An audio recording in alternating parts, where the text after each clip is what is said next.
OTT చూసే ముందు ఓసారి ఇటు చూద్దాం. పూర్తి వివరాలకు చదవండి రేపటి సాక్షి దినపత్రిక. డిఈ మాట్లాడినటువంటి అంశాలు ఇన్ని రోజులు చంద్రబాబు నాయుడు గారు చెబుతుందే వాస్తవమని ప్రజలను నమ్ముతున్నారు. కానీ అది వాస్తవం కాదని మనం చెప్పినా ఎవరు నమ్మే పరిస్థితులు లేరు. కానీ డిఈ చెప్పినటువంటి మాటలతో చాలా క్లియర్గా అర్థమైపోయింది. 20 గంటలకు ముందే అలర్ట్ చేశాము, అధికారులందరికీ చెప్పామని. కానీ లోతట్టు ప్రాంతాలు ఏ ప్రాంతాలు ముంపును గురవుతాయి ఆ ప్రాంతాల్లో ఒక్క అలర్ట్ లేదు. ఒక్క మైకు పెట్టి పోలీసు వ్యవస్థ కానీ రెవెన్యూ వ్యవస్థ కానీ ఎవరు చెప్పిన పాపాన పోలేదు. ఇది ప్రభుత్వం చేసినటువంటి పాపం అవునా కాదా? 3.5 లక్షల మంది జీవితాలకు సంబంధించి. ఈశ్వర్, ఒకటి చంద్రబాబు నాయుడు గారు ఆయన గతంలో కూడా అధికారంలో ఉన్నారు. దాదాపు 14 సంవత్సరాలు, 1995 నుంచి 2004 దాకా, 2014 నుంచి 19 దాకా. అప్పుడు కూడా మీరు ఒకసారి వారికి ప్రసాద్ గారికి చాలామందికి గుర్తుండి ఉంటుంది. అప్పట్లో కూడా ఇట్లాంటి క్రైసిస్లు ఏమొచ్చినా కూడా క్రైసిస్ సిట్యువేషన్లో ఆయన ఎప్పుడు చెప్తూ ఉంటాడు, ఒక ఊత పదం ఉంది చంద్రబాబు నాయుడు గారికి. క్రైసిస్ను సంక్షోభాలని నేను అవకాశాలుగా మలుచుకుంటాను. అంటే ఏమిటి అంటే ఇట్లాంటి సంక్షోభం వచ్చినప్పుడు ఏం జరగాలి? నిన్నటి వరకు అంటే 2024 మే నెల వరకు కూడా, అంటే ఎన్నికలు జరిగే వరకు కూడా ఆ రాష్ట్రంలో ఒక 5 సంవత్సరాల పాటు ఒక అద్భుతమైన వ్యవస్థ ఒకటి ఏర్పడినది. అంటే గ్రామ స్థాయి నుంచి మీకు వాలంటీర్ల వ్యవస్థ అని ఒకటి ఏర్పడింది. అక్కడ ఉన్న వాలంటీర్లందరికీ కూడా వాళ్ళందరూ కూడా ఏంటి జీవనాడులాగా తయారైనారు ఆ గ్రామాల్లో. ఆ గ్రామానికి ఏం జరిగినా ఏం వచ్చినా ఏమున్నా దాన్ని తీసుకుపోయే దాన్ని కాపాడుకునే వ్యవస్థ ఒకటి ఏర్పాటు చేసుకున్నప్పుడు అధికారంలోకి రాగానే చంద్రబాబు నాయుడు గారు వాళ్ళు ఆ వ్యవస్థను మొత్తంగా పక్కన పెట్టేసి ఇప్పుడు ఏం జరిగిందో క్రైసిస్ వచ్చింది. క్రైసిస్ వచ్చినప్పుడు ఏదైనా కూడా క్రెడిట్ తనకే రావాలని కోరుకుంటారు ఆయన. కాబట్టి ఆయన ఏం చేసినారు, ఓ పడవ మీద లేకపోతే ఒక బుల్డోజర్ మీద, ఒక పొక్లైన్ మీద, లేకపోతే ట్రాక్టర్ మీద ఎక్కి తిరగడం మొదలుపెట్టారు. ఎప్పుడు తిరిగినాడు?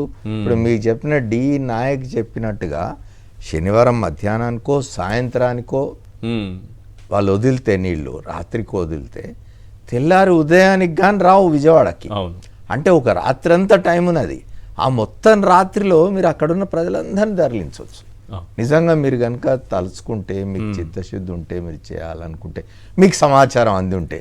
ఇది కూడా ఒకటి ఆలోచించాల్సిన విషయం. మరి చంద్రబాబు నాయుడు గారి దాకా సమాచారం వెళ్ళిందా లేదా, ఆయన సమాచారం అందే ప్లేస్లో ఉన్నారా లేదా, చిన్న విషయం కాదని చెప్పడానికి సార్. 15 ఏళ్ల క్రితం గేట్లు తెరిచారు, మళ్ళీ గేట్లు తెరుస్తున్నారు అని అంటే ఎంత పెద్ద వరద ఉన్నట్టు.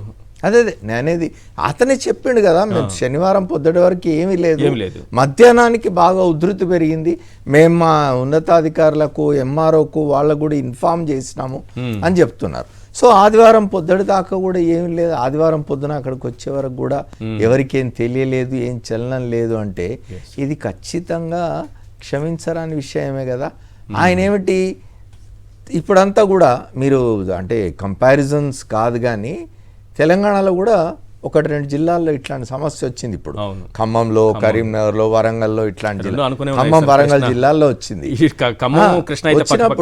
వచ్చినప్పుడు ఇక్కడ చూడండి మీరు, ముఖ్యమంత్రి ఆయన వెంట మంత్రులు ఒక 6-7 మంత్రులు అందరూ తిరుగుతున్నారు. ఈ ప్రాంతానికి ఒక మంత్రి పోతే ఆ ప్రాంతానికి ఒక మంత్రి, అక్కడికి ముఖ్యమంత్రి ఇట్లా పోతున్నారు.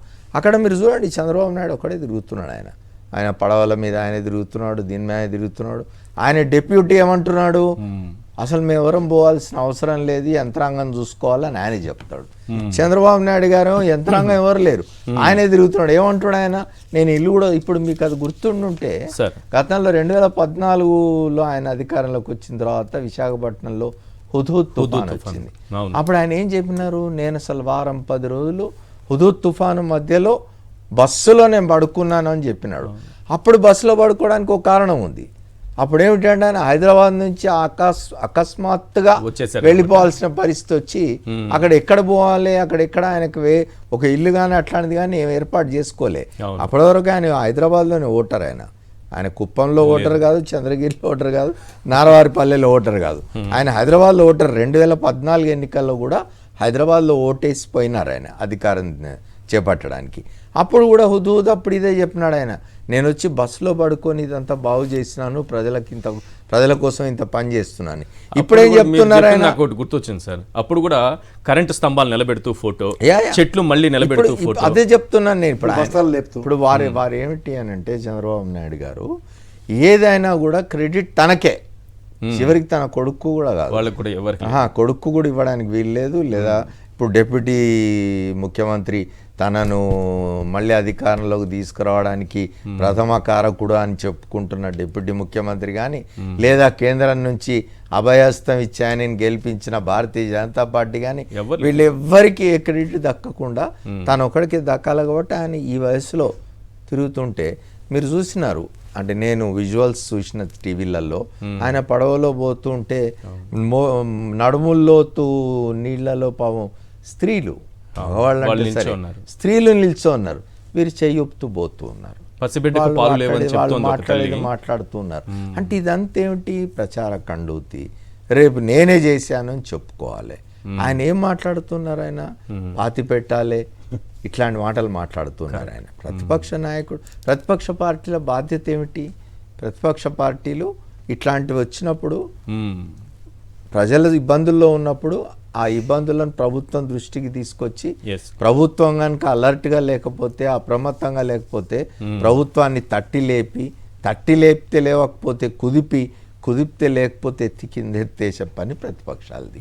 ఆ పని చేస్తుంటే జగన్మోహన్ రెడ్డి మీరు పోయి ఆయనను పాతి పెట్టాలనే మాట అన్యాపదేశంగానే ప్రత్యక్షంగా. ఒకసారి అయితే అన్యాపదేశం అనుకోవచ్చు సార్. మొన్నటికి మొన్న ఒక వారం 10 రోజుల క్రితం కూడా ఒకటండి, ఇక్కడ ప్రధానంగా నేను చెప్పదలుచుకుంది ఏంటంటే యంత్రాంగం పనిచేయాలి. ఇప్పుడు మనం ఇవాళ కొత్తగా ఈ క్రైసిస్లు చూడడం లేదు. గతంలో అనేక సార్లు వరదలు వచ్చినవి, అనేక సార్లు తుఫాన్లు వచ్చినవి, సంక్షోభాలు వచ్చినాయి. వేరే దేశాల్లో అయితే ఈశ్వర్ గారు ఇట్లాంటి తుఫాన్లు వరదలు వస్తే వాటికి పేర్లు పెడతారు, పెట్టి సెలబ్రేషన్స్ చేస్తారు. అంటే ఏమిటి అంటే సమర్థవంతంగా ఎదుర్కొన్నా అప్పటికి వాళ్ళు మొత్తం ముందే ఏర్పాట్లు చేసి పెట్టుకుంటారు. క్రైసిస్ నుంచి ఎలా బయటపడ్డారు, జనాన్ని ముందే బయటకు తీసుకొచ్చేసి వాళ్ళు అటు నుంచి ఆ తుఫాను ఆ వరద పోతుంటే దాన్ని చూస్తూ సెలబ్రేట్ చేసుకుంటారు. మీకు ఒక దృశ్యాలు చూపిస్తాను, ఒక్కసారి చూడండి సార్. ఆ దృశ్యాలు, ఈ విజయవాడలో మేము ఇంకా బ్రతకలేమని కాలనీలు తరలిపోతున్నారు సార్. దొరికిన వస్తువు ఇంట్లో ఏది దొరికితే అది పట్టుకొని వెళ్ళిపోతున్నటువంటి దౌర్భాగ్యమైన పరిస్థితి. అసలు మనం ఇండియాలో ఉన్నామా, భారతదేశంలోనే ఉన్నామా, ఆంధ్రప్రదేశ్లో ఉన్నామా, అందులోనూ విజయవాడ లాంటి పట్టణంలో ఉన్నామా అని అనిపిస్తుంది. ఈ క్రైసిస్ అనేది కనీసం తరువాత, అంటే వరదకు ముందు ఫెయిల్ అయ్యారు, వరద తరువాత దాని నుంచి సహాయక చర్యలు కూడా ఈ స్థాయిలో ఫెయిల్ అయిపోయి. నేనేమంటున్నానంటే మీరు ముందుగానే ఇట్లాంటిది ఏదో వస్తున్నదని తెలిస్తే అలర్ట్ అయిపోవడము, ముందుగానే సహాయ చర్యలు చేపట్టడం, ఏదో రిలీఫ్ క్యాంప్స్ ఏర్పాటు చేసి ముందే వాళ్ళని అక్కడి షిఫ్ట్ చేసి ఇవన్నీ చేయడమే ప్రధానమైంది. ఆ తర్వాత చేసేది మీరు ఎంత చేసినా కూడా పడే కష్టాలు పడుతూనే ఉంటారు. ఆ తర్వాత మీరు అంతా అయిపోయింది. ఇప్పుడు 3 లక్షల మందో 2 లక్షల మందో అలా నీళ్ళల్లో నానుతూ ఉన్నారు. ఇంకా అసలు మీరు ఇప్పుడు కాదు, ఇంకో 3-4 రోజుల తర్వాత, ఇంకో వారం రోజుల తర్వాత అక్కడి పరిస్థితి మీద ఛానళ్ళు తప్పనిసరిగా దృష్టి పెట్టి ప్రోగ్రామ్స్ చేయాలి. అసలు రకరకాల సమస్యలు రకరకాలు ఇవి వస్తాయి వాళ్ళకు. ఒకటి చెప్తాను సార్, 50 శవాలు తన చుట్టూ ఉన్నాయని. ఇప్పుడు అసలు చనిపోయిన వాళ్ళ సంఖ్య ఎంత తెలియదు మీకు. ఏదో చెప్తున్నారు, ప్రభుత్వం చెప్పే అఫీషియల్ ఫిగర్స్ ఎప్పుడు కూడా దానికి మనం ఒక 4-5 ఇంతలు వేసుకోవచ్చు. అట్లా ఇప్పుడు ఎవరో ఒక ఆమె చెప్పినారు కూడా, ఏంటంటే నా చుట్టూ ఒక 50 శవాలు కనిపిస్తూ ఉన్నాయని. ఇప్పుడు ఇంకెన్ని శవాలు, నీళ్లు రిసీడ్ అయ్యి మొత్తం అంతా ఇదైపోయిన తర్వాత ఇంకా ఎన్ని శవాలు పోయినవన్నీ, ఇవన్నీ మీరు తర్వాత ఆ కుటుంబాల వాళ్ళు వచ్చి చెప్పాలి, మా వాళ్ళు తప్పిపోయినారని చెప్తే తప్ప తెలియని స్థితి. ఇదంతా ఎందుకు జరుగుతున్నది?